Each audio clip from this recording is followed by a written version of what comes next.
October 14th, 1943, 10:23 a.m., 25,000 feet above Schweinfurt, Germany. Maximilian Steiner sat in the cramped cockpit of his Messerschmitt Bf-109 G6 fingers wrapped around the control stick, eyes scanning the horizon through frosted plexiglass. The thermometer read -42 degrees Fahrenheit. Ice crystals formed at the edges of his oxygen mask. The radio crackled. Static, then voices urgent and overlapping. Achtung, formation approaching. Count 300 bombers. A pause, then revision. Correction, 400 plus. Another voice higher, pitched younger. 99, 500, maybe more. Max keyed his radio. His breath formed clouds inside the mask. Ground control, confirm numbers. 500. Ja, Herr Leutnant. Multiple streams, still counting. Max glanced at his fuel gauge. 340 liters, 58 minutes of combat time. The ammunition counter showed 200 rounds of 20mm cannon shells. 16 seconds of fire if he held the trigger down. 600 rounds of 7.92mm machine gun ammunition. 30 seconds. He'd need every bullet. Next to him, 300 meters off his right wing, flew Alwin Kessler, 24 years old. Mechanic before the war, now a fighter pilot. Good wingman. Steady hands. Alwin, Max said into the radio. You hearing these numbers? Yeah. Ground control must be drunk. Let's hope so.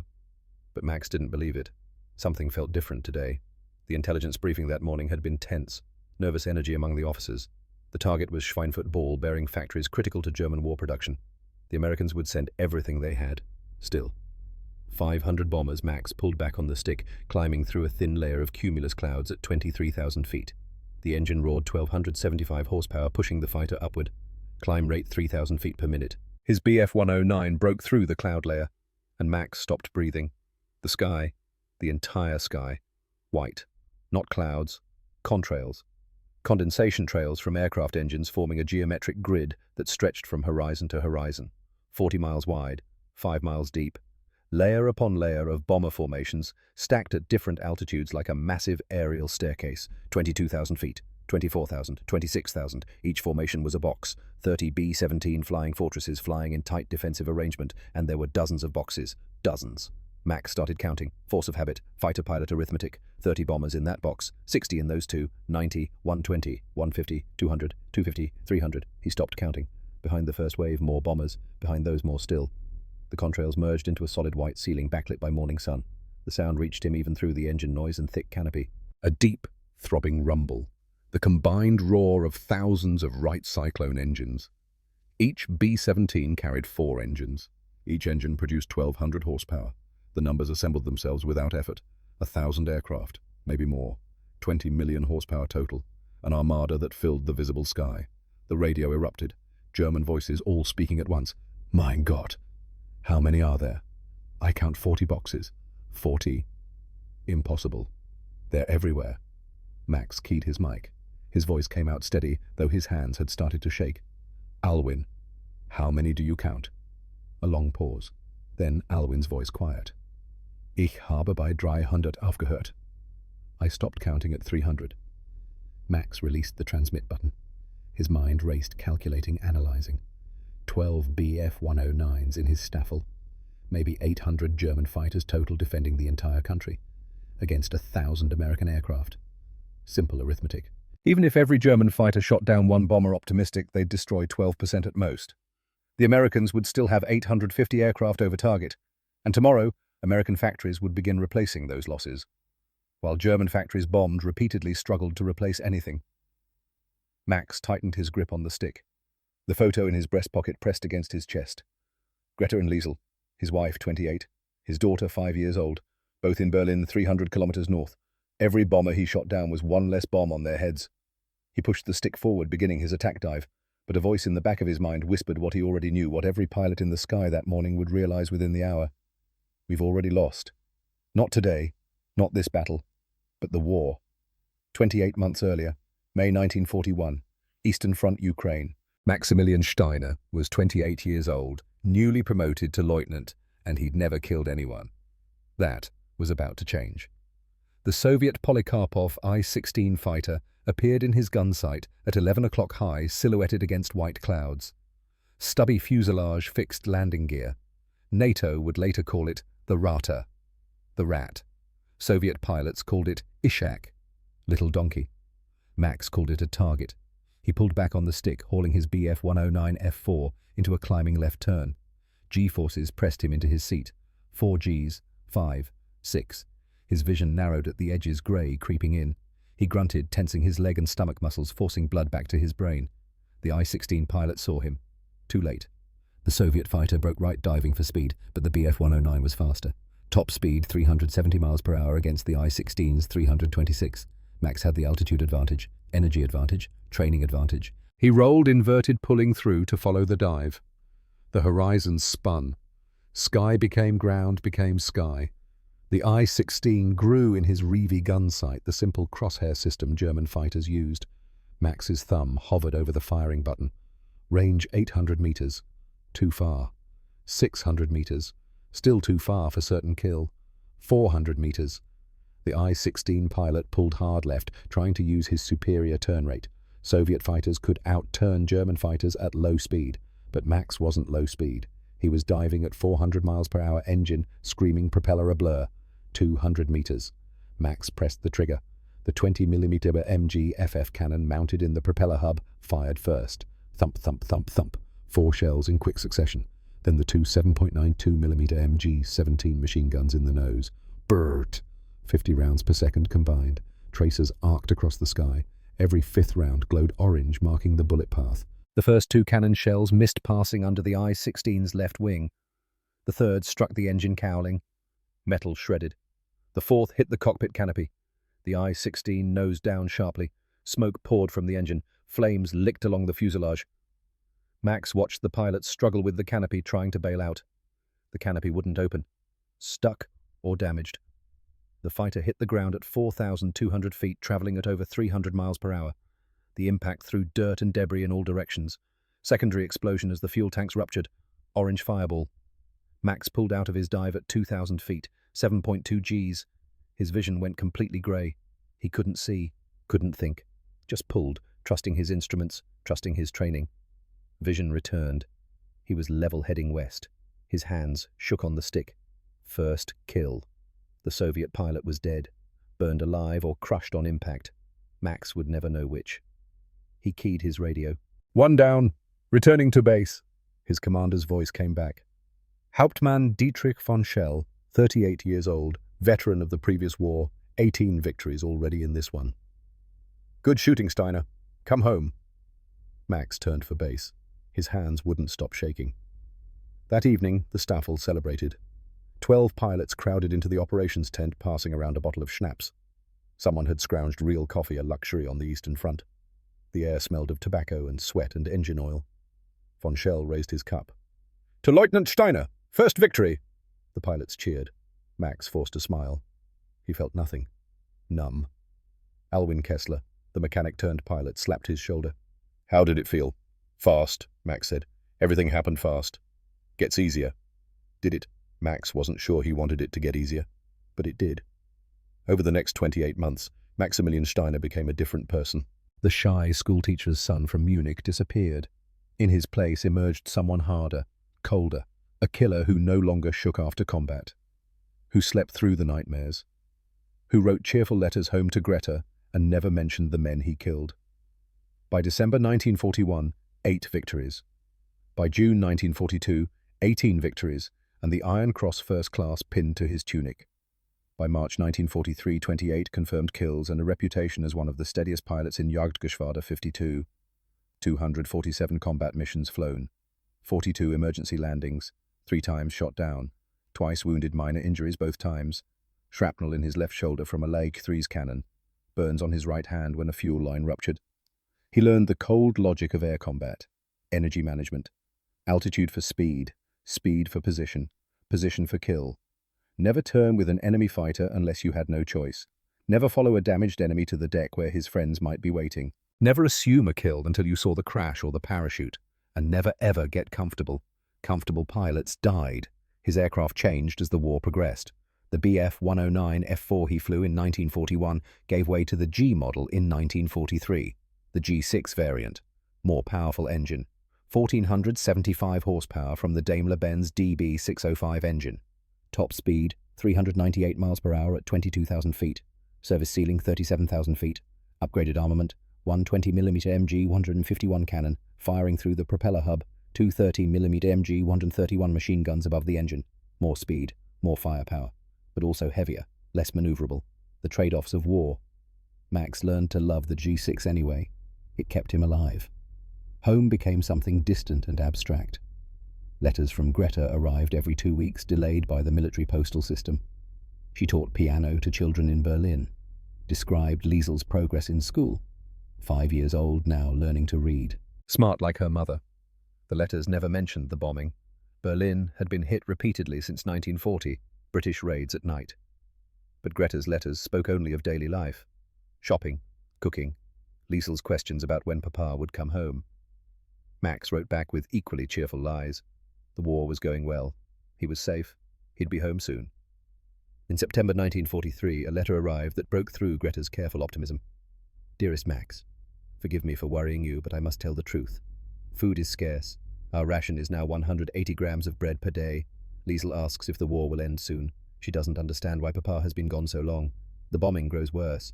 Last week, 3 buildings on our street were hit. The Millers lost their home. We take shelter in the cellar most nights now. Please stay safe. Liesel needs her father. I need my husband. All my love, Greta. Max read the letter 3 times, folded it carefully. Put it in his breast pocket with the photograph of Greta and Liesel.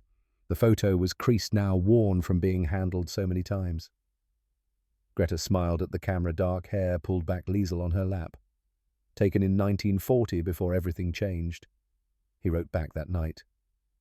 Liebste Greta, the war will end soon. We are fighting hard. Every mission I fly protects you and Liesel. Hold on a little longer. I think of you every moment. When I am flying, I imagine returning home, walking through the door, seeing Liesel run to me, holding you. That day will come. All my love, Max. He didn't believe his own words anymore, but he sent the letter anyway. By October 1943, the pattern of air combat had shifted dramatically from the early war years. In 1941, German fighters had dominated Eastern Front skies. Soviet aircraft were inferior pilots, poorly trained. Easy victories. Max remembered those days with something like nostalgia. Clear enemies, clean kills, the confidence of superiority. The Western Front was different. The Americans arrived in force in 1942, establishing bases in England. At first, their raids were small, 50 bombers, 100. Nuisance attacks that the Luftwaffe swatted down with acceptable losses. But the numbers grew, 200 bombers, 300. And the American bomber crews learned. Tighter formations, better defensive fire discipline, fighter escorts pushing deeper into German airspace. German tactics evolved in response. Head-on attacks from 12 o'clock high, diving through the formations at maximum speed. Hit the lead bomber, disrupt the formation, break their cohesion. Get in, shoot, get out before the defensive gunners could track you. It worked. Sort of. German fighters shot down 5 to 10% of attacking bombers through the summer of 1943. By traditional military calculus that should have been unsustainable for the Americans. But they kept coming. More bombers, more crews, more missions. August 17th. Regensburg raid. 146 B-17s. Germans shot down 24. 16% losses. Painful for the Americans. 3 weeks later, Stuttgart. 262 B-17s. Germans shot down 45. 17% losses. Devastating. But by October 8th, Emden raid, the loss rate had dropped to 10.7%. 281 bombers, 30 shot down. Max noticed the trend, discussed it with von Schell over coffee one morning. They're learning, Max said. Flying tighter, better formations. Von Schell nodded, lighting a cigarette. His hands were steady, but his eyes looked tired. 48 years old now, which made him ancient for a fighter pilot. He'd flown in the previous war, survived that, and now flew in this one. They're also bringing more each time, von Schell said. Eventually they'll bring so many we can't stop them all. Production. Intelligence briefing last week. Boeing is producing 16 B-17s per day. Consolidated produces 12 B-24s per day. That's 28 heavy bombers. Every single day. Max did the calculation. 28 per day, 840 per month, 10,000 per year. Numbers beyond comprehension for the German aviation industry. How many fighters do we produce? Max asked. Von Schell exhaled smoke slowly. Last month, 276. All types. All fronts. The silence stretched between them. We can't win this, Max said quietly. No, von Schell agreed. But we can make them pay for every kilometer, every city, every life. Maybe that will matter in the end. Max wasn't sure what end von Schell imagined, but he didn't ask. The replacement pilots arriving in October 1943 frightened Max more than the enemy bombers. Fahnenjunker Emil Schneider reported to the Staffel on October 10th, 4 days before the Schweinfurt raid. 19 years old, bright-eyed, eager. Herr Leutnant, Emil said, saluting crisply. Fahnenjunker Schneider, reporting for duty. Max returned the salute, studying the boy. And he was a boy, not a man. Thin face, no scars, no hardness in his eyes yet. How many training hours, Schneider? 47, sir. 47. Max kept his voice neutral. He'd had 160 hours of training before his first combat mission. The standard had been 150. And how many hours in the Bf-109? 16, sir. 16. Max turned to von Schell, who stood nearby. Sir, with respect, this is insufficient. Von Schell's expression was grim. It's what we have, Lieutenant. Train him. 4 days. 4 days. To teach a boy with 47 hours total flight time how to survive combat against American bomber formations defended by hundreds of machine guns and escorted by experienced fighter pilots. Impossible. But orders were orders. Max took Emil up 3 times over the next 3 days. Formation flying. Defensive breaks. Attack runs on ground targets simulating bomber formations. Gunnery practice with limited ammunition because ammunition was scarce too. Emil was enthusiastic. Also clumsy, slow to react and prone to panic under pressure. On the second training flight, Max simulated a bounce from above. Emil panicked, pulled too hard and nearly spun the aircraft. Max had to talk him through, the recovery voice calm, while his own heart hammered. After they landed, Max pulled von Schell aside. He's not ready. Make him ready. In 1 more day, impossible. Sir, if he flies tomorrow, he will die. Von Schell's face could have been carved from stone. Then he dies. We need pilots in the air. Every pilot, every mission. The orders come from Luftflotte Reich Command. Galland himself signed them. Adolf Galland, Inspector of Fighters, one of the Luftwaffe's top aces. If Galland said fly, you flew. Max walked back to his quarters that night. The October air was cold stars bright overhead. He thought about Emil. 19. Probably had a girl back home. Mother and father waiting for letters. Tomorrow they'd get a different kind of letter. From von Schell. Formal. Regretful. Your son died heroically in defense of the fatherland. The words would be true. Emil would die heroically if flying into certain death counted as heroism. Max wasn't sure anymore what heroism meant. He sat at the small desk in his quarters and wrote 2 letters. One to Greta. Cheerful. Optimistic. Lies. The second letter remained unwritten, composed only in his head. Addressed to Emil's parents, whoever they were. I'm sorry I couldn't save your son. I tried. It wasn't enough. Nothing is enough anymore. He never wrote that letter. Never would. October 14th dawned clear and cold. Max woke at 5:30 a.m. habit more than necessity. The operations tent was already busy when he arrived 20 minutes later. Ground crews preparing aircraft. Pilots drinking ersatz coffee, the synthetic blend that tasted like burned grain. Real coffee hadn't been seen in months. The briefing began at 6:30 sharp. Von Schell stood before a map of Germany, pointer in hand. Gentlemen, intelligence reports indicate a major American raid today. Target is Schweinfurt, ball-bearing factories, critical infrastructure. He tapped the map. Schweinfurt lay deep in southern Germany near the main river. Expected strength 300 to 400 B-17 bombers. Fighter escorts will accompany to the German border, possibly further. P-47 Thunderbolts confirmed. Possible P-38 Lightnings. Murmurs from the assembled pilots. 300 bombers was a large raid. Not unprecedented anymore, but significant. Our mission is intercept and destroy. We launch at 09:15 hours. Weather will be clear with scattered clouds at 15,000 feet. Combat altitude expected between 22 and 26,000 feet. Questions. No one spoke. Dismissed. Prepare your aircraft. Max walked to his Bf-109, parked in its revetment 50 meters from the operations tent. The ground crew had already warmed the engine, checked the guns, fueled the tanks. Obergefreiter Johann Becker, the crew chief, saluted as Max approached.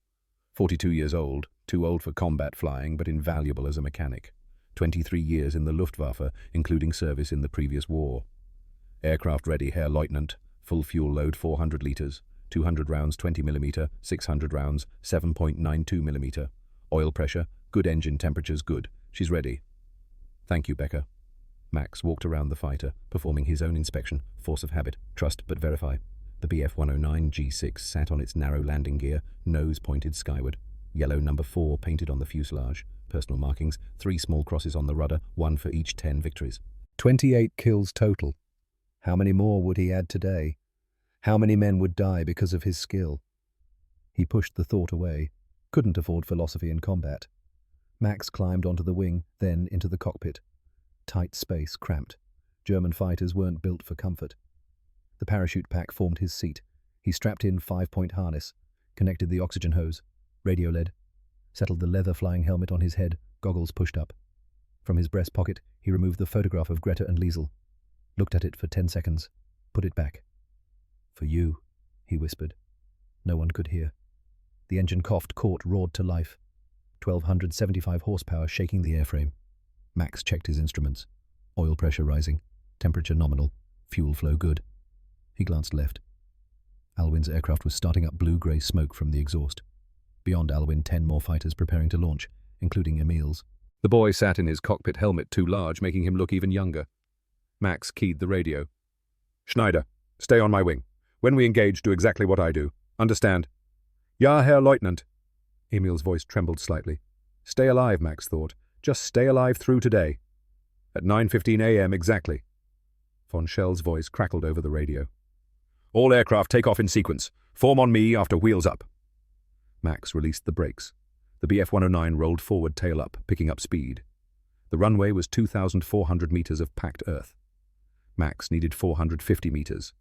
He pulled back on the stick at 115 miles per hour. The fighter lifted off smoothly, gear retracting with a thunk. He climbed in a gentle left turn, watching the altimeter wind upward. 2,000 feet, 5,000, 10,000. The formation assembled around Von Schell's aircraft. 12 fighters in 4 flights of 3. Max flew in the first flight with Alwyn on his right wing and Emil on his left. Set course 035, Von Schell ordered. Climb to combat altitude. They flew northeast toward Schweinfurt, climbing steadily. The morning sun burned away the last of the ground mist. Below, the German countryside spread out in a patchwork of fields and forests. Peaceful? Beautiful? Hard to believe a war was happening. At 15,000 feet, they entered scattered clouds. Max checked his oxygen flow. The air was thin up here, cold enough to kill. Temperature dropping with every 1,000 feet of altitude. His instruments told the story 10,000 feet, plus 5 degrees Fahrenheit. 15,000 feet, minus 15 degrees. Oxygen masks activated. 20,000 feet, minus 28 degrees. 25,000 feet, minus 42 degrees. Combat altitude. The radio crackled. Ground control vectoring them toward the enemy formation. Bandits inbound bearing 040, range 80 kilometers. Large formation. Very large. A pause. Count 300 bombers. Max's pulse quickened. 300, right in the middle of the estimate. 2 minutes later, another update. Correction. Count revised to 400 plus. Max frowned. 400 was at the high end of estimates, but possible. 30 seconds later, another voice, higher pitched, younger. Wir 109. I count 500, maybe more. Multiple streams. Multiple streams. That was unusual. Normally, American bombers flew in one large formation. Easier to coordinate, concentrate defensive firepower. Multiple streams suggested either a very large raid or multiple targets. Max checked his fuel gauge. 340 liters. 58 minutes of combat. Ground control. Von Schell radioed. Confirm numbers. 500 bombers. Ja, Herr Hauptmann. Still counting. Multiple streams approaching on parallel courses. Still counting. Max felt ice in his stomach that had nothing to do with the temperature. Alwyn, he radioed. You hearing this? Ja, ground control must be drunk. I hope so. But the ice remained. Something was different today, something big. At 9:57 a.m., Max's formation reached 25,000 feet, leveling off. Ahead, a thin layer of cumulus clouds at 23,000 feet. Visibility above the clouds was unlimited. Clear blue sky in all directions. Von Schell's voice. Prepare to engage. Arm weapons. Max flipped the safety covers off his firing buttons. The gun charging handles were already pulled, rounds chambered, ready to fire. The formation flew into the cloud layer. White mist surrounded them for 15 seconds. Visibility dropped to near zero. Max flew on instruments, watching his artificial horizon, trusting the gyroscope. Then they emerged above the clouds, and Maximilian Steiner stopped counting at 300. The sky ahead wasn't blue anymore. It was white, solid white. A geometric grid of condensation trails spreading from horizon to horizon, 40 miles wide, 5 miles deep. Layer upon layer of bomber formations flying in precise boxes stacked at 22,000, 24,000, 26,000 feet. Max's brain tried to process what his eyes saw. Failed. Tried again. 30 bombers per box. Count the boxes. 1, 2, 3, 4, 5. He lost track. Started over. 10 boxes visible directly ahead. 20 boxes to the left. More to the right. Behind the first wave, more formations, more contrails stretching back toward England. This wasn't a raid. This was an invasion. An aerial armada that blotted out the sky. The radio exploded with German voices. All calm discipline gone, replaced by shock and fear. Gott im Himmel. How many are there? I count 40 boxes. Impossible. Not possible. They're everywhere. Max's hand tightened on the stick. His mouth was dry. The photograph in his breast pocket pressed against his heart. Greta, Liesel, Berlin. Every one of those bombers carried 8,000 pounds of bombs. If even a fraction reached Berlin, entire neighborhoods would cease to exist. He keyed his radio, forced his voice steady. Alwyn, how many do you count? Silence. Then Alwyn's voice quiet, almost a whisper. Ich habe bei 300 aufgehört. I stopped counting at 300. Max released the transmit button. His mind ran calculations automatically, the cold logic of survival and defeat. 12 German fighters in his formation. Maybe 100 Luftwaffe fighters in range of Schweinfurt. Against 1,000 American aircraft. 12 into 1,000. 1%. Even if they shot down 10% of the bombers, optimistic 900 would reach target. And tomorrow, American factories would replace the losses. While German factories already struggling fell further behind. The equation was clear. Brutal. Unforgiving. We can't win this, Max thought. Not this battle. Not this war. The numbers don't work. Never worked. We just didn't see it until now. But Greta and Liesel were in Berlin, and those bombers were headed toward German cities. Maybe not Berlin today, but soon. Tomorrow. Next week. Every bomber he shot down was one less bomb on his family. Max pushed the stick forward, beginning his attack dive. Behind him, 11 other German fighters followed. Ahead, 1,000 American aircraft flew on steady and unstoppable like cold arithmetic, made manifest in aluminum and steel. The sky had turned white, and Maximilian Steiner knew with absolute certainty that Germany had lost the war. The only question was how many men would die before everyone else realized it too. Max dove toward the nearest bomber formation, his Bf-109 accelerating through 400 miles per hour. The altimeter unwound rapidly. 27,000 feet, 26,000. 25,000. Target box number 7. 30 B-17 flying fortresses arranged in a defensive combat box formation. Lead aircraft at the front and center. High squadrons staggered above and behind. Low squadron below and behind. Overlapping fields of fire. 390 machine guns pointing in every direction. Standard German tactics called for a head-on attack from 12 o'clock high. Dive through the formation at maximum speed, fire at the lead bomber, break away before the defensive gunners could track effectively. Speed was life. Hesitation was death. Max's airspeed hit 420 miles per hour. The aircraft shook, control surfaces vibrating. His vision narrowed, focused entirely on the lead B-17 growing in his gun sight. The range closed. 800 meters, 600, 400. Max could read the nose art now. Memphis Belle 2, painted in flowing script. A pin-up girl. Red dress. 200 meters. Max's thumb pressed the firing button. The 20mm MG-151 cannon fired first. Deep hammering thumps that shook the entire aircraft. The cannon was mounted in the propeller hub, firing through the hollow propeller shaft. Each shell was 4 inches long, high explosive. The two 13mm machine guns opened up a fraction of a second later. Higher pitched rattle, 600 rounds per minute each. Every fifth round was a tracer glowing orange as it raced toward the target. Max held the trigger for 2.4 seconds. 148 rounds of 20mm ammunition, 360 rounds of 13mm. 6 cannon shells struck the B-17's nose section. The plexiglass bombardier position shattered. Fragments sprayed. The co-pilot's position took 2 hits. Glass and metal and blood. The forward gun turret sparked, went silent. But the bomber didn't explode, didn't fall, didn't even break formation. It dropped 300 feet, trailing smoke from number 3 engine. The propeller windmilled uselessly. But the pilot pulled it back into position. The formation tightened, closing the gap. 29 other B-17s flew on unchanged. Max pulled back hard on the stick. 7.8 Gs crushed him into his seat. His vision greyed at the edges. He grunted, tensing every muscle, fighting to keep blood in his brain. The G-suit helped, but not enough. Grey became black. He was blind, flying on instruments he couldn't see, trusting muscle memory. The pressure eased. Vision returned in fragments. Sky, cloud, horizon. Behind him, the bomber formation flew steadily toward Schweinfurt. Ahead, more formations. To the left and right, more still. Max checked his instruments. Oil pressure warning light glowing red. He'd taken hits during the attack, heard the metallic pings but hadn't felt anything. 2 holes in his right wing, another in the tail section, and somewhere an oil line was leaking. 10 minutes, maybe 15 before the engine seized. His ammunition counter showed 52 rounds of 20 millimeters remaining, 480 rounds of 13 millimeters, 1 more attack, maybe 2. The radio crackled. Alwyn's voice strained. Got 1 Box 3 bomber going down. Max looked left, saw a B-17 falling away from Formation 3 engines trailing fire. Small figures tumbling from the bomb bay and waist positions. Parachutes blossoming. 8, 9, crew bailing out. 1 bomber down, 290 still flying. Good kill, Max radioed back. Watch for escorts. As if summoned by his words, silver fighters appeared above the bomber stream. P-47 Thunderbolts, Republic's massive single-engine fighter. 2,000 horsepower.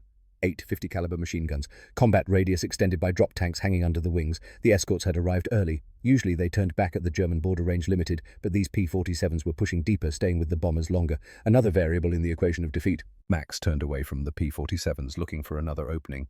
His oil pressure was dropping, temperature rising. The engine would fail soon. Below, he saw Theodor Brenner's yellow number 6 attacking Box 9. Theodor was 26 from Austria, 11 victories. Steady pilot. Good shot. Max watched Theodor's attack run. Perfect approach angle. Good speed. Theodor fired cannon shells walking along the B-17's fuselage. Tail gunner position exploded. Vertical stabilizer shredded. But the bomber held formation. And then the defensive gunners found Theodor. Tracers converged from 3 different B-17s. 30 guns firing. Simple arithmetic concentrated fire from multiple positions. Theodor's Bf-109 sparkled as rounds hit home.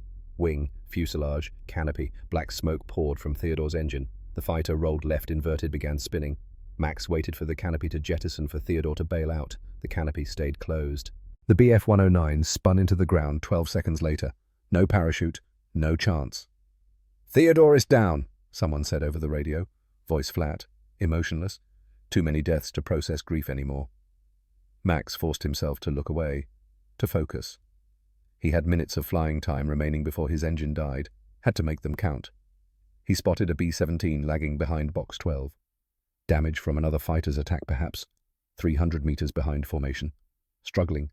Vulnerable. Max rolled right, diving toward the straggler. This would be easier than attacking the formation. Less defensive fire. Better chance of a kill. His airspeed built. 380, 400, 420. The range narrowed. Max lined up his approach. 1,000 meters, 800, 600. The B-17's tail gunner opened fire. Twin 50-caliber machine guns. Tracers arced toward Max, curving through the air. Most missed. 1 round hit his left wing root. Another pinged off the propeller blade. 400 meters. Max centered the gun sight. He fired. His remaining ammunition poured out. 52 rounds of 20 millimeters in 3 seconds. 480 rounds of 13 mm in 18 seconds. The B-17's number 2 engine erupted in flames. The left wing shredded. Control surfaces tore away.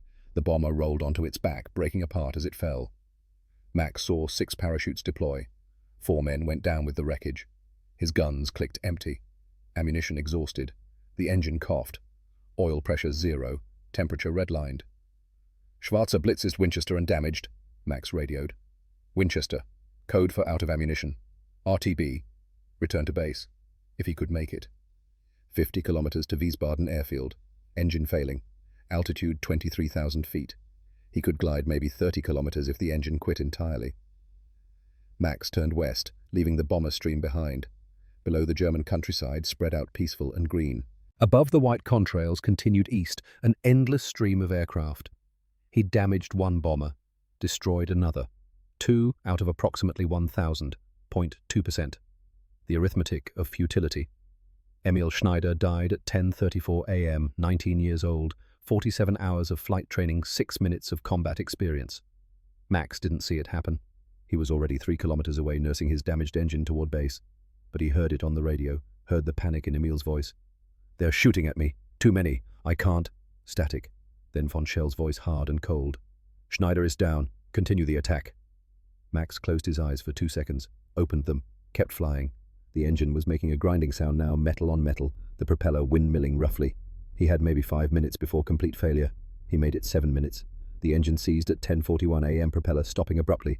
Sudden silence except for the wind noise. Max trimmed for best glide speed, 120 miles per hour. Glide ratio roughly 8:1 at this weight and configuration. Altitude 19,000 feet. That gave him, Max calculated, 152,000 feet forward travel. 28.8 miles, 46 kilometers. Wiesbaden was 48 kilometers distant. Close, very close. He might make it, might not. Max scanned the ground looking for alternatives. Saw a road running east-west, long and straight, emergency landing site if needed. But he wanted Wiesbaden, wanted maintenance, wanted another aircraft to fly tomorrow, because those bombers would come back tomorrow, and the day after, and the day after that, forever. He nursed every meter of altitude, adjusting trim, finding the perfect glide speed where drag was minimized and distance maximized. 17,000 feet, 15,000, 12,000. Wiesbaden appeared on the horizon. The grass runway, the hangars, the scattered revetments. 10 kilometers, 8, 6, 5,000 feet altitude. Not enough. He was going to come up short. Max looked for the road again. Found it. Parallel to his flight path, 2 kilometers south. He could make that. Probably. 3,000 feet. 4 kilometers from base. The radio crackled. Becker's voice. The old crew chief. "Schwarzer Blitz, we see you. Runway is clear. Winds light and variable." "Engine is out," Max replied. "May not reach the field." "You'll make it, Herr Leutnant. You always do." 2,000 feet. 2 kilometers. Max did the calculation one more time. The numbers said no. Physics said no. But physics didn't account for will. He held the glide until the last possible moment. The runway threshold passed beneath him at 100 feet altitude, airspeed 110 miles per hour. Slower than ideal. But he was down. Max pulled the nose up slightly, bleeding off speed. 80 miles per hour. 70. The Bf-109 settled onto the grass. Tail wheel first, then mains. Rolled straight, no brakes needed with the engine dead. Came to rest 200 meters down the runway. Silence. Max sat in the cockpit, hands shaking now that the adrenaline was fading. He'd survived. Emil hadn't. Theodore hadn't. How many others? He unstrapped slowly, every movement deliberate. Climbed out onto the wing. His legs were unsteady. He'd been flying at high altitude for over 90 minutes, most of it in combat. The physical toll was cumulative. Becker's truck pulled up beside the aircraft. The old crew chief jumped out smiling. "Good landing, Herr Leutnant, though the engine is finished." "I know." Max looked at the damage. Oil covered the entire lower fuselage. 24 holes from defensive fire. The right wing spar was cracked. This aircraft wouldn't fly again for weeks, if ever. "Come," Becker said. "Debrief in 30 minutes. You should eat something first." Max nodded. Let Becker guide him toward the operations tent. Other fighters were landing, the ones that had survived, the ones with fuel remaining. He counted them automatically. 8, 9, 10, 12 had launched. 10 returned so far. The calculation continued. The debrief began at 11:30 in the operations tent that smelled of cigarette smoke and sweat and fear. Von Schell stood at the front, his face grey, aged 10 years in 3 hours. 10 pilots sat on folding chairs. Max recognized all of them. Alwin Victor Hartung, 4 others whose names he knew. 3 replacement pilots who'd arrived in the past month, whose names he hadn't learned yet. Didn't want to learn. 2 chairs remained empty. Emil, Theodore. Von Schell lit a cigarette with shaking hands, took a long drag, exhaled slowly. "Preliminary numbers," he said. "The Luftwaffe claims 60 B-17s destroyed, 17 more damaged beyond repair. 77 total bombers out of action." A pause. "Our losses?" 38 fighters, 19 pilots killed, 11 wounded, 6 aircraft damaged but repairable." Max did the calculation silently. 38 fighters lost to shoot down 60 bombers. 1.6 to 1 exchange ratio. By traditional calculus, that was a German victory, inflicting greater losses than you sustained. But traditional calculus didn't account for production capacity. How many bombers did they send? Alwyn asked quietly. Von Schell consulted his notes. Intelligence confirms 291 B-17s in the attack, with fighter escorts, support aircraft and diversionary raids. Total American aircraft over Germany today exceeded 1,000. The silence in the tent was absolute. 10 pilots processing that number, 1,000 aircraft in a single day, a single raid. They lost 77 bombers, Victor said slowly. 26% casualties. That should be unsustainable. Should be, Von Schell agreed. But intelligence also reports American bomber production. Boeing alone produces 16 B-17s per day. Consolidated produces 12 B-24s per day. Combined output 28 heavy bombers daily, 840 per month. More silence. The reality sinking in. They'll replace today's losses in 3 days, Max said. We'll replace ours in, 6 weeks, 2 months. Von Schell didn't answer. Didn't need to. Everyone in the tent understood. Pilot training, someone asked. One of the replacement pilots. American pilot training pipeline produces approximately 800 bomber crews per month, Von Schell said. They graduate from training with 320 hours flight time. Gunnery practice with live ammunition, formation flying, navigation, everything. He paused. Our training program graduated 85 fighter pilots last month. Average flight time 110 hours, down from 150 hours in 1942. Fuel shortages. We cannot afford extended training. The replacement pilot who'd asked went pale. He probably had 110 hours himself. Barely. So we're losing, Alwyn said flatly. Not a question.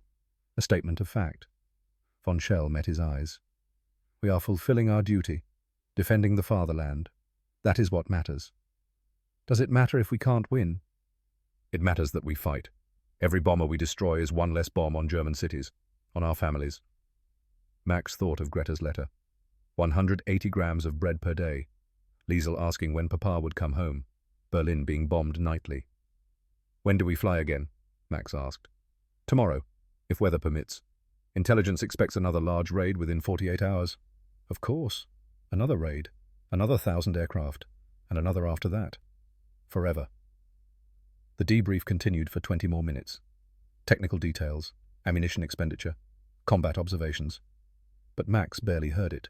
His mind was elsewhere running numbers. 77 American bombers destroyed today, at a cost of 38 German fighters and 19 pilots. American production would replace those bombers in 3 days. German production would take 2 months to replace the fighters. The pilot losses were irreplaceable. Training took 18 months minimum, now compressed to 6 months, and producing inferior pilots who died in their first missions. The attrition ratio favored the side with unlimited resources, and America had, for practical purposes, unlimited resources. October 14th, 1943. The day Max saw 1,000 American aircraft and understood the war was lost. The only question remaining was how long until everyone else realized it too. That evening, Max sat in his quarters, a small room with a bed, a desk, a single chair. Sparse, functional. He'd lived in this room for 8 months, never bothered to personalize it. No photographs on the walls, no letters displayed. Just the bare minimum, because eventually someone else would live here. When Max died, his belongings would be packed up, shipped home to Greta, and another pilot would move in. Maybe last a week, maybe a month, if lucky. This room was temporary. Everything was temporary now. Max pulled out paper and pen, began writing. Liebste Greta. Today, I saw the sky filled with American bombers. So many I stopped counting at 300. There were more behind those. More than I've ever seen. More than anyone has seen. Emil died today. He was 19 years old. I tried to train him to prepare him. 4 days wasn't enough. 4 months wouldn't have been enough. The boy had no chance. I know now that we will lose this war. Not because we lack courage, not because we lack skill, but because they have more. More aircraft, more pilots, more fuel, more ammunition, more everything. Every resource that matters in war they have in quantities we cannot match, cannot even imagine matching. But I will continue to fly. Every bomber I shoot down is one less bomb falling on Berlin. One less bomb threatening you and Liesel. That is all I can do. All any of us can do. I love you. I love Liesel. That love is the only reason I climb into the cockpit each morning. Stay safe. Take shelter when the sirens sound. Survive. That is what matters now. Survival. Your Max. He read the letter twice, folded it, put it in an envelope, addressed it. Tomorrow he'd give it to the postal clerk. In a week, maybe 2, Greta would receive it, read it, understand what he was trying to say without saying directly, "We're losing, but I'm still fighting. For you." Max undressed, lay down on the narrow bed, closed his eyes. Sleep didn't come immediately. His mind replayed the day, the white sky, the endless contrails, Emil's panicked voice on the radio, Theodore spinning toward the ground, the B-17 breaking apart, 6 parachutes deploying, the cold arithmetic of it all. Eventually, exhaustion won. He slept, dreamed of white skies and falling aircraft, and Greta standing in rubble that used to be their home in Berlin, asking why he hadn't protected them. He woke at 3 a.m., sweat-soaked, heart hammering, lay in darkness for an hour before falling back into uneasy sleep. 3 weeks later, November 3rd, 1943, another raid. Wilhelmshaven on the North Sea coast. Target U-boat facilities. Max flew a replacement Bf-109, his previous aircraft still under repair. This one was older, heavier, slower. The engine rattled at high RPM. The canopy seal leaked, letting in frigid air. But it flew, and it had guns, and that was sufficient. The American formation numbered 360 B-17s. Smaller than Schweinfurt, but still massive. And this time the P-47 escorts pushed deeper into Germany, staying with the bombers almost to target. New tactics, new strategies. The Americans learning, adapting, improving. Max's Staffel had 10 aircraft operational. 2 replacements had arrived to fill the gaps left by Emil and Theodore. Fahnenjunker Bruno Richter, 18 years old, 38 hours, flight training, and Gefreiter Lukas Hoffmann, 20 years old, 52 hours training, children. They sent children to fight the war now. Max flew with Alwyn on his right wing, Bruno on his left. The formation climbed to intercept altitude, 24,000 feet, minus 38 degrees Fahrenheit. They met the bomber stream over Bremen, the same white sky, the same endless rows of B-17s. Not quite as many as Schweinfurt, but enough, always enough. "Attack when ready," von Schell ordered. "Focus on the stragglers." Max dove toward a B-17 trailing the formation. The bomber had battle damage already, 1 engine smoking. Wounded prey. He closed the distance. Half a kilometer, quarter kilometer, firing range. Max pressed the trigger. Cannon shells struck the wing root. The wing folded upwards, structural failure. The bomber rolled inverted, fell. Victory number 30.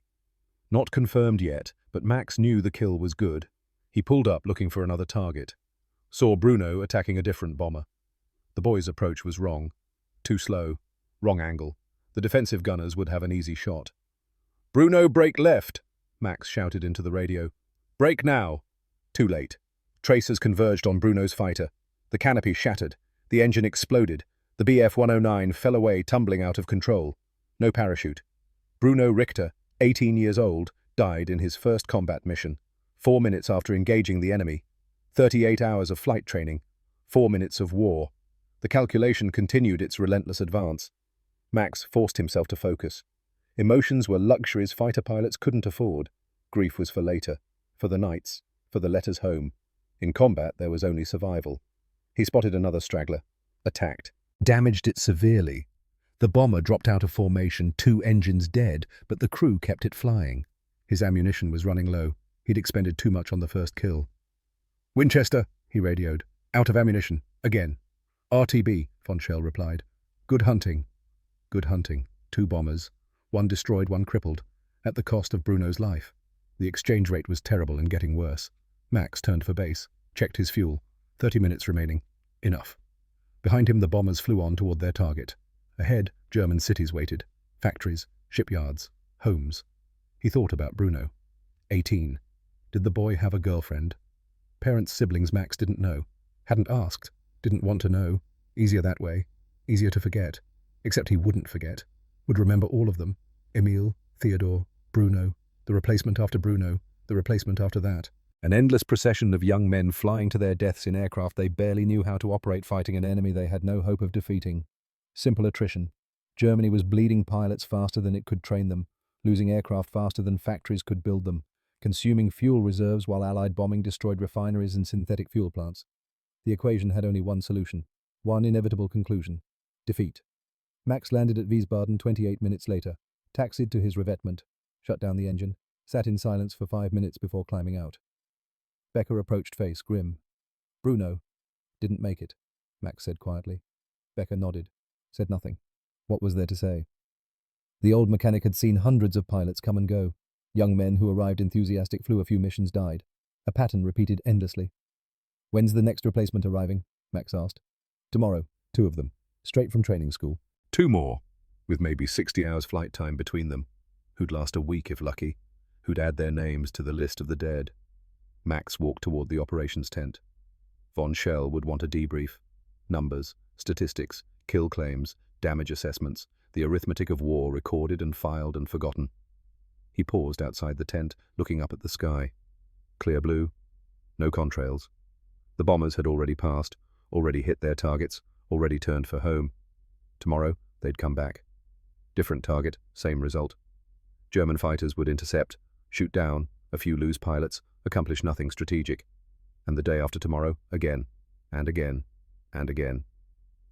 Max thought about Greta's letter, about Liesel asking when Papa would come home, about Berlin being bombed and bread rations shrinking and winter approaching.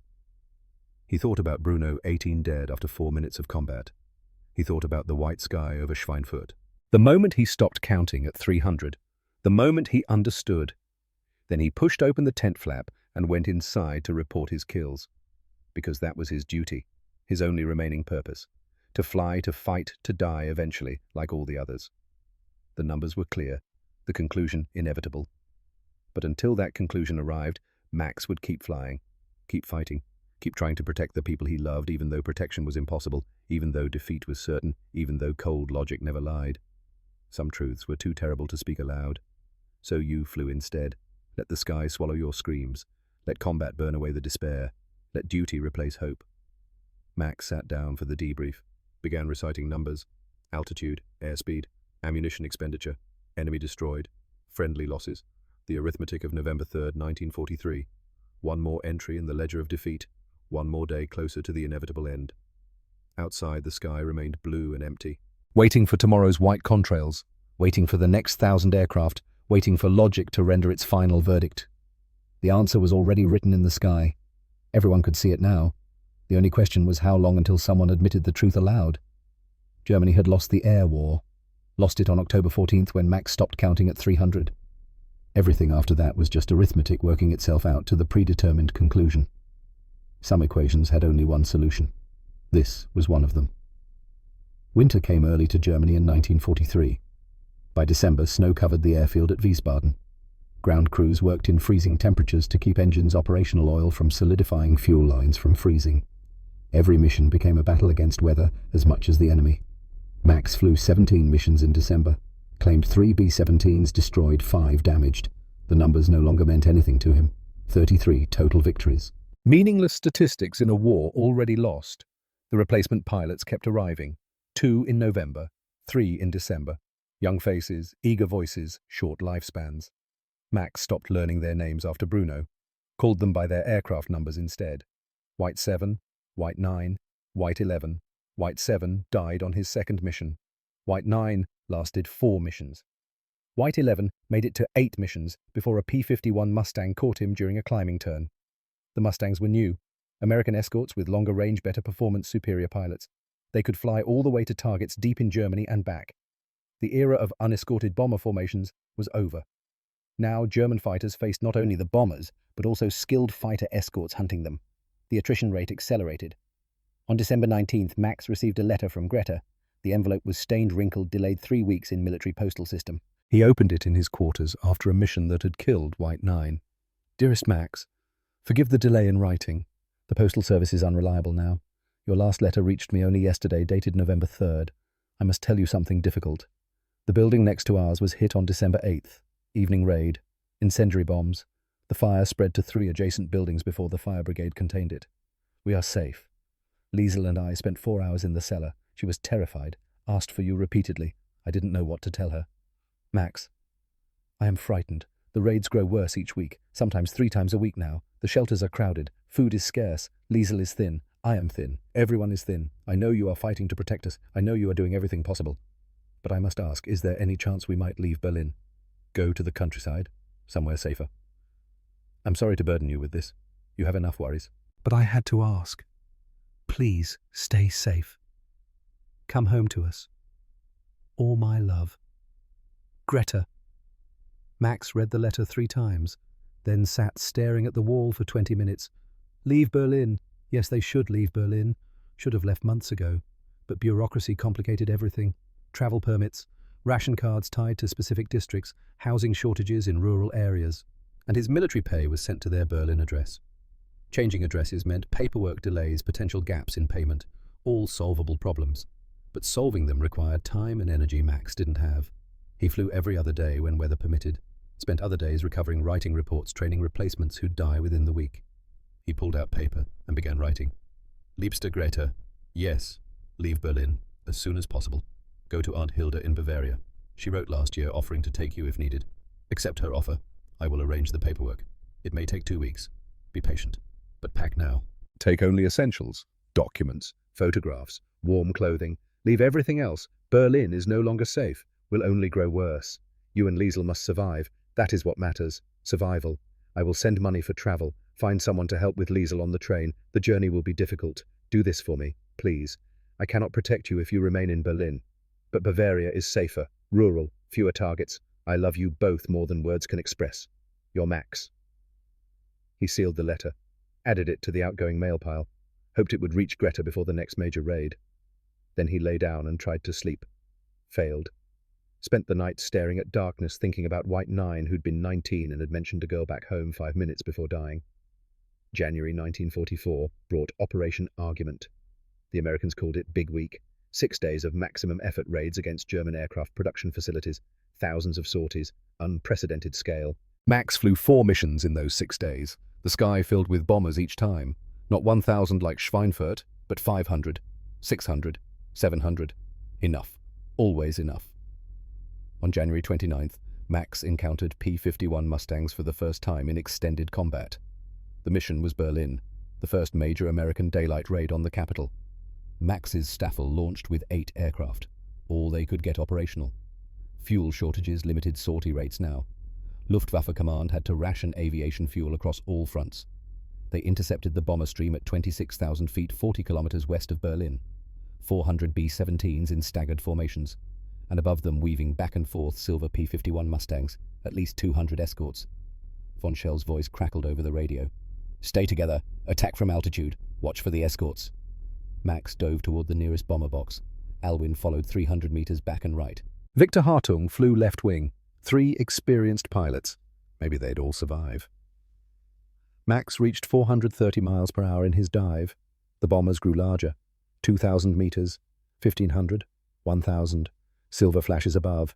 P-51s rolling into intercept dives. Fighters high, Alwyn shouted. Max pulled up hard, abandoning the attack. The bombers weren't the threat now. The Mustangs were. He hauled back on the stick, climbing, trying to regain altitude. The P-51s dove faster. They had better dive performance, better acceleration, better everything. A Mustang locked onto Max's tail, 600 meters back, closing rapidly. Max broke hard right, pulling maximum Gs. 7, 8. His vision grayed. The aircraft shook wings, bending stress building. The P-51 followed, tighter turn radius. The American pilot knew what he was doing. Tracers flashed past Max's canopy, 50 caliber rounds, 6 guns firing. He reversed left then right again, jinking randomly. Predictability was death. The Mustang stayed with him. The pilot was good. Maybe very good. Max's altitude was bleeding away. 24,000 feet, 22,000, 20,000. Every maneuver cost energy altitude options. He needed separation, needed advantage, had neither. Another burst of tracers, closer this time. Max felt impacts, heard metal tearing, warning lights lit up his panel, engine temperature rising, oil pressure dropping. Not again. He rolled inverted, pulled through toward the ground. Maximum dive. The engine shrieked RPM redlining, 450 miles per hour, 470, 490. The P-51 followed but couldn't close the gap. At extreme speed, the Bf-109 had slight advantage in dive performance. Slight, but enough. Max leveled at 8,000 feet, looked back. The Mustang was still there, 1 kilometer behind, but no longer closing. The American pilot broke off, climbed back toward the bomber stream. He'd driven Max away from the bombers. Mission accomplished. No need to risk extended pursuit at low altitude. Smart. Professional. The kind of pilot who'd survive the war. Max checked his instruments. Oil pressure failing. Engine temperature critical. He had maybe 5 minutes of power remaining. He turned southwest away from Berlin, looking for a place to land. Found a road 15 kilometers from the city, long, straight, empty. The engine seized 3 minutes later. Sudden silence except for wind noise. Max glided toward the road, lining up for emergency landing. Altitude 2,000 feet, gear down, flaps down, airspeed 115 miles per hour. The road surface was icy, snow on the shoulders. Max touched down smoothly, but the aircraft skidded immediately. He applied brake pressure carefully, too much, and he'd ground loop spinning into the trees. The Bf-109 slid 600 meters before stopping angled across the road. Both main gear collapsed from side loads. Max unbuckled, climbed out, stood in snow up to his ankles, breath steaming. His aircraft was finished. Broken landing gear, seized engine, battle damage. It would never fly again. He was 40 kilometers from base, on foot, in January. In enemy territory, technically, though, this was Germany, or what remained of Germany. Max started walking. He reached Wiesbaden 8 hours later after dark, feet frozen, exhausted. A Wehrmacht truck had picked him up after 6 kilometers, driven him most of the way. Becker met him at the gate. "Herr Leutnant, we received your position report from the road. Glad you made it back." "Aircraft is destroyed," Max said. His voice was hoarse from cold. "We'll salvage what we can. Components, instruments. Come. You need hot food and rest." Max let Becker guide him to the mess tent. Ate soup without tasting it. Drank ersatz coffee that warmed his hands, if nothing else. Other pilots filtered in. 6 aircraft had launched. 4 returned. Victor was missing. One of the replacements, White 12, confirmed dead. Radio transmission cut off mid-sentence. Von Schell sat heavily across from Max. "Berlin raid was unsuccessful for us," the Hauptmann said. "We claimed 11 bombers, lost 9 fighters, 4 pilots dead, 2 missing. Victor bailed out over friendly territory, broken leg but alive. 11 bombers out of 400, less than 3%. The numbers grew worse with every mission." "The Mustangs," Max said quietly. "They're changing everything." Von Schell nodded slowly. "Gallen's latest report confirms it. P-51s have combat radius of 750 miles with drop tanks. They can escort bombers to any target in Germany and still have fuel for combat and return flight. We no longer have any period of vulnerability to exploit." 750 miles. That covered all of Germany, all of occupied Europe. Nowhere was safe now. Nowhere was beyond American reach. "How many missions today?" Max asked. "Total American effort. Over 1,000 bomber sorties. 350 fighters shot down over 6 days. Pilot losses." Von Schell paused. "Approximately 150 killed, most with less than 20 combat missions." 150 pilots dead in 6 days. Germany couldn't sustain that attrition rate. The training pipeline was already failing, producing barely competent pilots with inadequate flight hours. Now those pilots were dying before they learned enough to survive even one mission. Simple arithmetic. Fighter pilot force depleting faster than replacement rate. At current attrition, the Luftwaffe fighter force would cease to exist as an effective combat arm within 6 months. "When do I fly again?" Max asked. "Tomorrow. If we can get you an aircraft. We're down to 6 operational fighters." 6. They'd had 12 2 months ago. Attrition, battle damage, maintenance failures, spare parts shortages, the cascade of defeat. Max nodded, finished his soup, walked to his quarters, found a new letter from Greta waiting, dated January 15th, 2 weeks ago. "Dearest Max, we are leaving Berlin tomorrow. Aunt Hilda confirmed we can stay with her. Liesel is excited about the train journey, though she doesn't understand why we're leaving. I packed your letters, the photographs, our wedding picture, everything else we left behind, the apartment we lived in for 6 years, the piano I taught on, everything, left behind. But we will survive. That is what matters, as you said. Thank you for arranging this, for protecting us even from 300 kilometers away. I pray you stay safe. Come back to us when this is over. All my love. Greta." Max read the letter twice. They'd left Berlin 2 weeks ago, were safe now, in Bavaria, away from the heaviest bombing. Liesel would be warm, fed, protected. One burden lifted, the weight of worry about them constant for months, suddenly gone. He could focus entirely on the mission now. No divided attention, no guilt about leaving them in danger while he flew. He lay down, slept for 10 hours, the first solid sleep in weeks. March 1944, 3 months after the realization at Schweinfurt, 5 months before the Allied invasion of France. Max had 41 confirmed victories now, 11 more kills in 3 months. But the numbers were hollow, meaningless. Awards and decorations piled up. Knight's Cross nomination pending. He didn't care. The Staffel had lost 32 pilots since October. 32 names added to the rolls of the dead. Some Max had known, most he'd never learned. They arrived, flew, died, a conveyor belt of sacrifice. Von Schell remained, Alwyn remained, Max remained. 3 survivors from the original 12 who'd flown on October 14th. Everyone else was dead or missing or transferred. The replacement pilots grew younger and less trained. The latest arrivals had 40 hours flight time. 40. They could barely take off and land. Combat maneuvers, gunnery formation flying, no time for training. They learned in combat, usually died learning. On March 6th, Max flew his most difficult mission, Berlin again. 800 B-17s and B-24s, 600 P-51s and P-47s, the largest raid yet on the German capital. American maximum effort demonstrating their ability to strike anywhere in Germany at will. The Staffel launched with 7 aircraft, all that were operational, all that had fuel. Alwyn flew wing, 5 replacements filled the remaining slots. Max didn't know their names, didn't want to know. They climbed to intercept altitude through clear sky, 28,000 feet. The bombers were at 26,000, stacked in layers. The escorts flew above below on the flanks, a moving fortress of aircraft.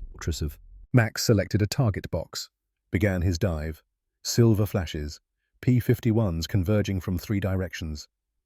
"Break right!" Max shouted. "Escorts engaging!" The Staffel scattered, each pilot for himself now. No formation integrity, just survival. Max evaded one Mustang, then another. Saw a replacement pilot, White 15, try to turn with a P-51. Fatal error. The Mustang had superior turn performance.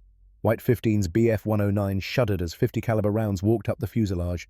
Engine fire. Smoke. The aircraft rolled inverted fell. No parachute.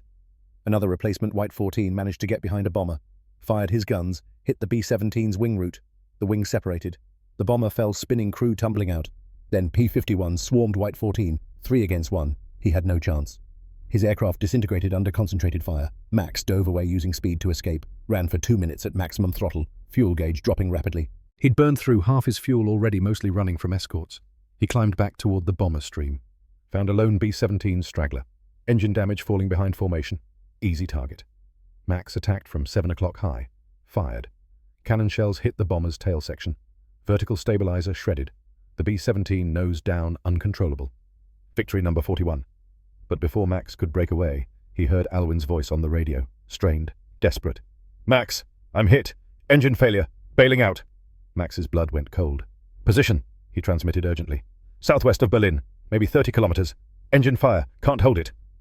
Max turned immediately, scanning the sky below. Saw a BF-109 trailing smoke descending rapidly. Alwyn's yellow number 2.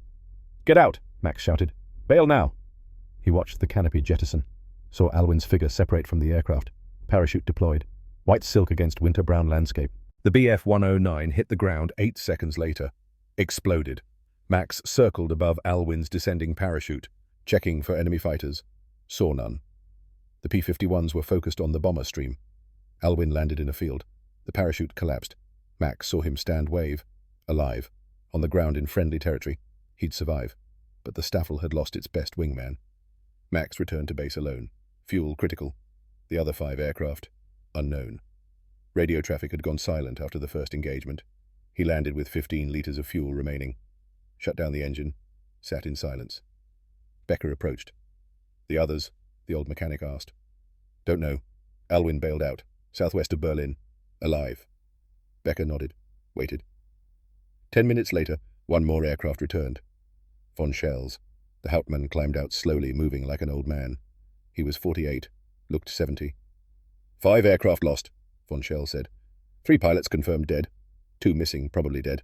Only 2 aircraft had returned from 7 launched. 29% return rate. The arithmetic of March 6, 1944. The day the Staffel died. They'd continue flying, continue fighting, continue dying. But the unit that had existed in October was gone. Destroyed by attrition. Replaced by transient pilots who arrived, flew briefly, disappeared. Max walked to his quarters. Sat at his desk. Tried to write a letter to Greta but couldn't find words. What was there to say? Alwyn is alive but out of the war. 5 more pilots dead. The bombers keep coming. We can't stop them. I'm still flying. I don't know why. He put down the pen. Stared at the blank paper. The photo of Greta and Liesel sat on the desk. Worn. Creased. Faded. He picked it up. Studied Greta's smile. Liesel's bright eyes. They were safe now, in Bavaria, away from the bombing. That was something. That mattered. But for how long? How long before American bombers reached Bavaria, reached every corner of Germany? The cold logic said months, maybe weeks. Max put the photo down, lay on his bed, didn't sleep, just stared at the ceiling, listening to the wind rattle his window, thinking about white skies and numbers and the inevitability of defeat.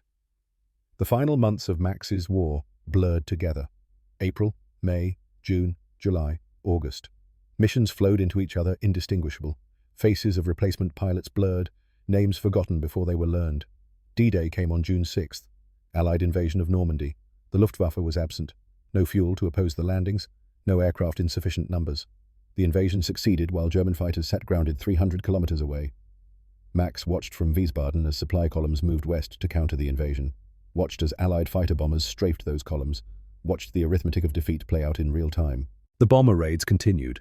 Berlin, Munich, Hamburg, every major German city hit repeatedly. Industrial production collapsed. Fuel refineries destroyed. Transportation networks shattered. The German war machine ground to a halt, not from lack of will, but from lack of resources.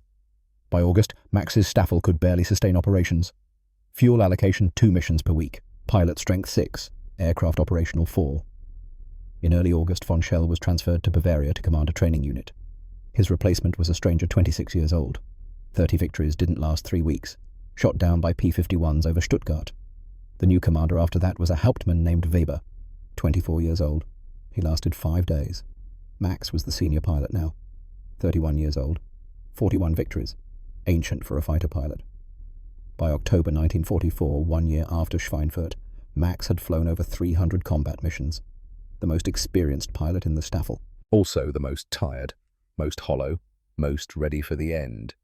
It came in March 1945. March 15th, 1945. Fürstenfeldbruck Airfield, southwest of Munich. Max sat in the cockpit of his Bf 109, engine off, canopy open. The aircraft hadn't flown in 3 days. No fuel. The aviation fuel had run out 2 weeks ago. Some aircraft still had gasoline, but not enough for combat operations. The Staffel had 8 pilots and 12 aircraft, all grounded, no fuel to fly them. Overhead, the sky filled with contrails. American bombers heading for Munich, 500 B-17s, maybe more. Max didn't count anymore. No German fighters rose to intercept. None could. The fuel was gone. The war was over even if the official surrender hadn't come yet. Max watched the bombers pass overhead. 26,000 feet. Same altitude as Schweinfurt. Same white contrails forming geometric patterns across the sky. He thought about October 14th, 1943. 18 months ago. The day he stopped counting at 300. The day he understood. Herr Leutnant! Becker stood beside the aircraft. The old mechanic was still here. Still maintaining aircraft that would never fly again. Ja. The war is over. You know that. Officially. Not officially. But actually, we have no fuel, no ammunition, no spare parts. Munich will fall within days. The Americans are 40 kilometers west. Max nodded. He knew. Everyone knew. What will you do? Becker asked. Surrender, I suppose, when they arrive. Find Greta and Liesel. Go home, if there's a home left. Your family is safe. Last I heard, 2 months ago, Bavaria was quiet then. Probably not quiet anymore. Becker was silent for a moment. You were a good pilot, Herr Leutnant. One of the best I worked with. You survived. That counts for something. Does it? Max climbed out of the cockpit, stood on the wing, looked at his aircraft. White number 4. He'd flown this specific aircraft for 2 months. Before that, 6 others, all damaged or destroyed. How many pilots came through this Staffel? Max asked. Since October 1943. Becker consulted a worn notebook he always carried. 83. And how many are still alive? 7, including you. 7 out of 83. 8% survival rate over 18 months. The arithmetic of attrition calculated to its inevitable conclusion. Max jumped down from the wing, walked toward the operations building. The base was quiet. Most personnel had already left, fleeing west ahead of the American advance. In the operations office, he found personnel files, found his own, read through the mission reports.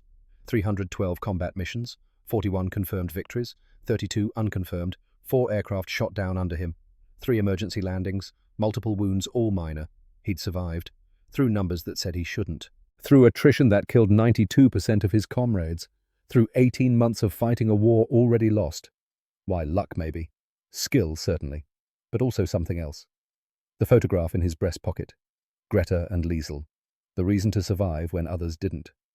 Max closed the file, left it on the desk. History now. Finished. He walked outside. The contrails overhead were fading. The bombers had passed. Munich was burning. Smoke visible on the horizon. Tomorrow the Americans would arrive. Max would surrender. The war would end officially. And then what? Rebuild? Survive. Find his family. Try to make sense of what they'd all been through. Max sat on the grass outside the operations building. Watched the sky. No more aircraft. No more contrails. Just blue sky and fading smoke. He thought about the day he stopped counting. The white sky over Schweinfurt. The moment he understood the cold logic of defeat. Courage couldn't overcome arithmetic. Quality couldn't overcome quantity. Will couldn't overcome resources. Germany had fought with courage and skill and determination.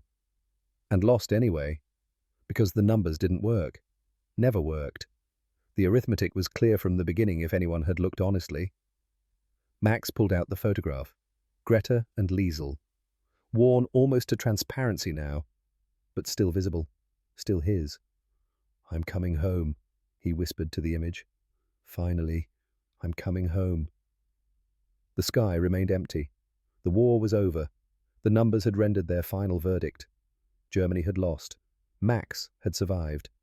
Those were the only facts that mattered now. Everything else was just numbers in a ledger, statistics in a history book, stories told around tables in years to come. Max stood, walked back to his quarters. Tomorrow would be surrender, the end of one life, the beginning of whatever came next. But today, right now, he sat on his bed and wrote one final letter. Liebste Greta, the war is over. Not officially, but actually. I am surrendering tomorrow when the Americans arrive. I am alive, uninjured, ready to come home. I don't know when I will see you. The Americans must process prisoners. But I am coming. Wait for me. 18 months ago, I saw the sky fill with American bombers. So many I stopped counting at 300. That day, I knew we would lose.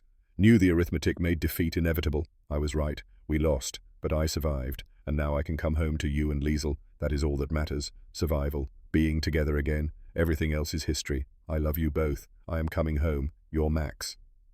He sealed the letter. Had no way to mail it.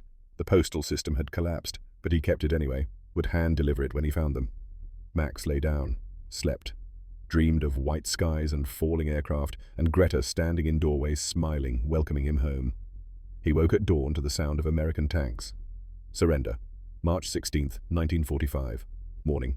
American tanks rolled into Fürstenfeldbruck at dawn. M4 Shermans, white stars painted on turrets. Infantry following behind rifles, ready eyes scanning for threats. Max stood with the remaining pilots in front of the operations building. 7 men.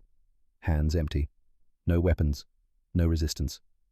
The grounded Bf-109s sat silent in their revetments, monuments to a war lost. An American captain approached. Young, maybe 25. He looked at the assembled Germans, saw the iron crosses, the medals, the exhaustion carved into faces. "Anyone speak English?" "I do," Max said. His English was accented but clear. He'd learned it in school another lifetime ago. "You're prisoners of war. You'll be processed, transported to a holding facility. Cooperate, and you'll be treated fairly under the Geneva Convention. Understand?" "Yes." The captain looked past Max at the grounded fighters, the empty fuel drums, the silent airfield.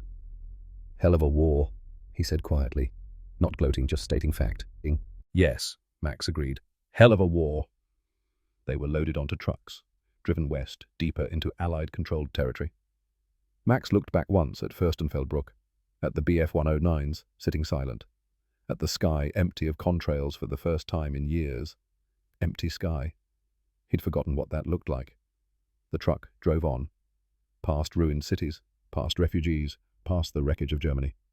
Max rode in silence, one hand on the letter in his pocket. The letter to Greta. Soon he'd deliver it. Soon he'd be home. The war was over. May 1946. Bavaria. 15 months after surrender. Max stood outside a small house in the countryside. Mountains visible in the distance. Green fields. Peace. The sound of cowbells in the valley below. He'd been released from the POW camp 3 weeks ago. Papers processed. Travel documents issued. The journey from the Rhine to Bavaria had taken 5 days on damaged rail lines through cities still clearing rubble. Now he stood at Aunt Hilda's house. where Greta and Liesel had lived for 16 months. Max knocked on the door. His hands were shaking. Footsteps inside. The door opened. Greta stood there. She was thin, older than her 30 years, but alive. She saw him and stopped breathing. Max. Leaps to Greta. They held each other for 5 minutes without speaking. Max felt her shake, heard her sob, held her tighter. Then Liesel appeared 9 years old now, taller, barely recognizing the father she hadn't seen in 2 years. Papa. Max knelt, opened his arms. She came to him slowly, uncertain, then faster. They embraced. I'm home, Max said. I'm finally home. That night after Liesel slept, Greta asked the question. Was it worth it, all those years? All that fighting? Max thought for a long time before answering. No. We lost. Everyone knew we would lose. The numbers were clear. We fought anyway because we had no choice, or thought we had no choice. Do you regret it? I regret that it happened at all.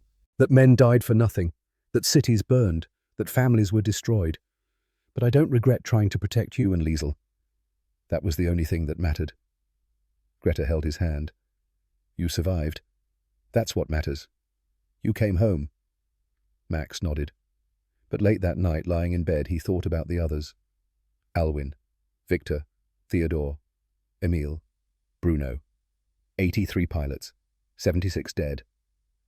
And he thought about October 14th, 1943, the day the sky turned white, the day he stopped counting at 300, the day the arithmetic of defeat became undeniable. 41 victories, meaningless against 96,000 American aircraft produced in 1944. His 41 divided by 96,000 equaled 0.0043, 4/10,000ths of 1%. That was the arithmetic of his war, numbers meeting infinite resources. Max closed his eyes. Tomorrow he'd work on rebuilding, on healing, on forgetting. But he'd never forget the white sky, the endless contrails. The moment understanding arrived with perfect, terrible clarity. They'd lost. Not because they lacked courage, not because they lacked skill, but because arithmetic never lies. And in war, as in everything, numbers are the final truth. Max slept, dreamed of blue skies, empty skies, peaceful skies. The war was over. The numbers had spoken, and somehow impossibly he'd survived to see what came after. 1965. 20 years later. Munich Airport. Maximilian Steiner stood outside the terminal watching commercial jets take off. Lufthansa 707s, Pan Am flights. The sky filled with civilian aircraft now. Peaceful air traffic, business travelers, families on vacation. His daughter Liesel stood beside him, 29 years old, a teacher like her mother had been. Her son, Max's grandson, was 7. The boy watched the planes with fascination. Opa, the boy said, using the German word for grandfather. Mama says you flew in the war. Max looked at Liesel. She nodded permission. Yes, I flew fighters. Were you a hero? Max was silent for a long moment.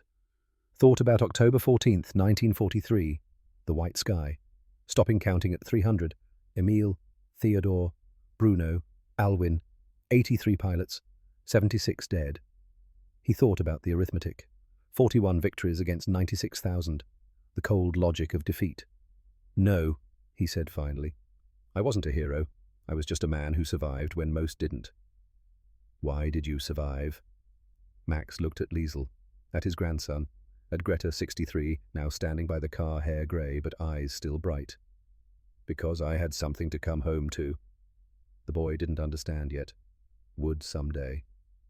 A Lufthansa jet thundered overhead, climbing into blue sky. No contrails today. Temperature too warm. Max remembered another sky, white with contrails, filled with 1,000 bombers. The day he stopped counting. The day the arithmetic became undeniable. 22 years ago. A lifetime. Another world. Opa, what are you thinking? Max looked at the empty sky. Blue, clear, peaceful. I'm thinking the sky looks better this way, he said. Come, let's go home. They walked to the car. The jets continued overhead. Peaceful, commercial. Carrying families on vacation, businessmen to meetings. Not bombs, not death. The arithmetic of peace were different from the arithmetic of war. in peace numbers built instead of destroyed, created instead of killed. Max had 41 victories in the war, meaningless numbers now. What mattered was sitting in the car beside him. Greta, Liesel, his grandson, the logic of survival, the only equation that ever really mattered.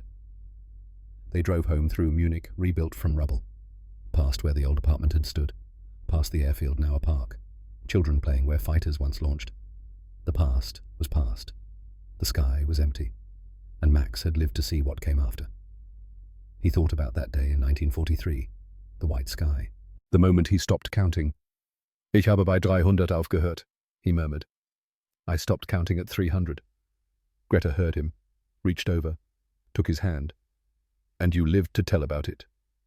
Max nodded, looked out the window at the rebuilt city, at the children playing, at the peaceful sky. The arithmetic had been brutal. The war had been lost. But he'd survived, and in the end, survival was the only number that mattered. They drove home. The sky remained blue and empty. No contrails, no bombers, no war, just peace, and Max, and the family he'd come home to. That was enough.